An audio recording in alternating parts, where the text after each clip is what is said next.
Welcome back, YouTube. I wanted to do a quick update on what happened today.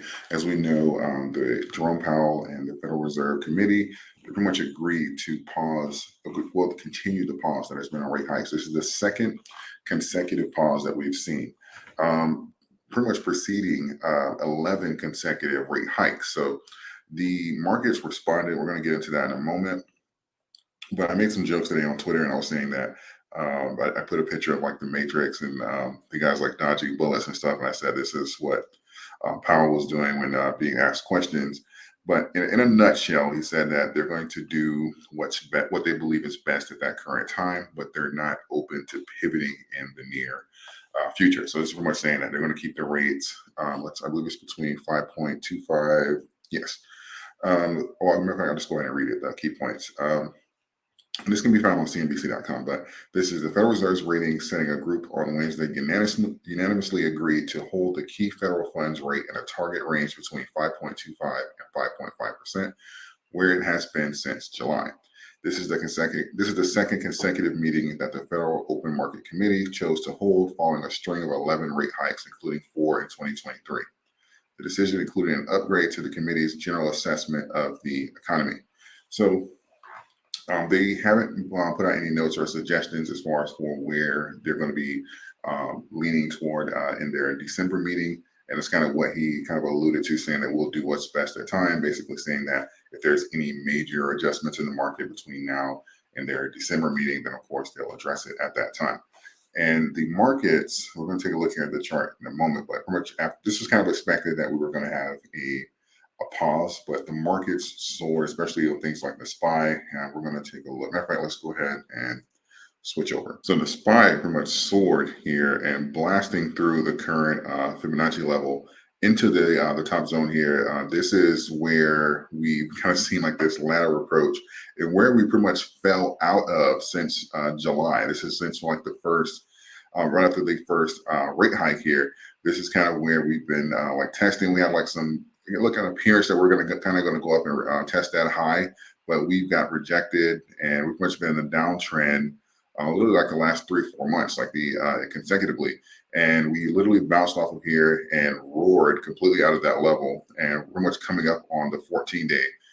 The 200 and the 14-day are right here neck and neck. Now, what does this mean? Now, the macros for the market have not changed, but let me tell you this. This 14-day, this yellow line right here, crossing this 200-day average, this red line right here, that is if that happens, that is a very significant death cross. So this is aligning perfectly. And I think this is kind of what, I'm not saying that the Jerome Powell and they kind of organized it to not cause this kind of panic, but if we don't recover from this zone right now, and if we don't stabilize where we're at right now, and we have this death cross, that is going to be catastrophic for the SPY. We're going to see like the gains and stuff that we had today are going to mean absolutely nothing.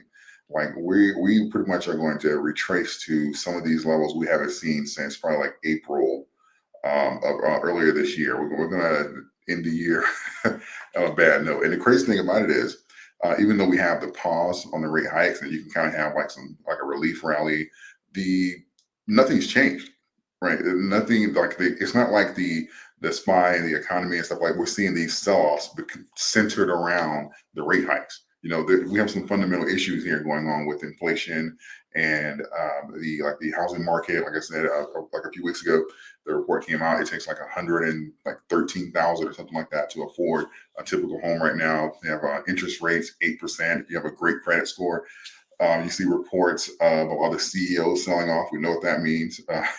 Wells Fargo said we're going to head back toward like a 1980s type of housing market. It's none of the fundamentals and none of the macros have actually changed. So this is long-term wise, this isn't looking good. Despite this pause here and this relief rally, but this here is very fundamental to watch for the conclusion of the year. Where we are right now, what we do, we kind of maybe get a bounce here with the 14-day, but if we have this death cross here, this is going to be catastrophic here for what this is going to project.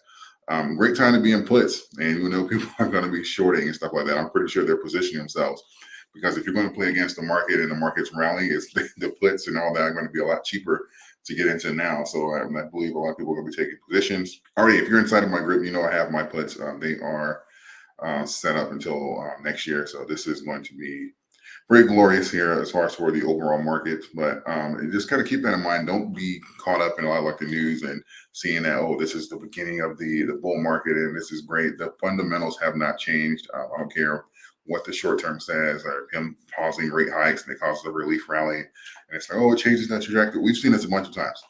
Look right here in August. Oh, no, we're changing that trajectory. Bounced off of the 200-day.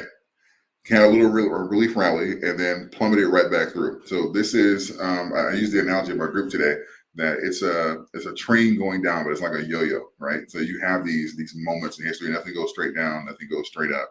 You have these moments, but what is the underlying market telling you? What are the macros telling you? And the macros have not changed regardless of the policies today. So keep that in mind. Don't get caught up in the noise. As investors, the tone of the market has not changed until we have the micros and the macros telling the same story. The micros are going to rule the short term, and the macros are going to rule the long term, and that's just how it goes. So that is my update and my thoughts as far as on Jerome Powell. Let me know, and then Jerome Powell and the rate hikes. Let me know your thoughts and comments in the comment section, and I will see you guys in the next video.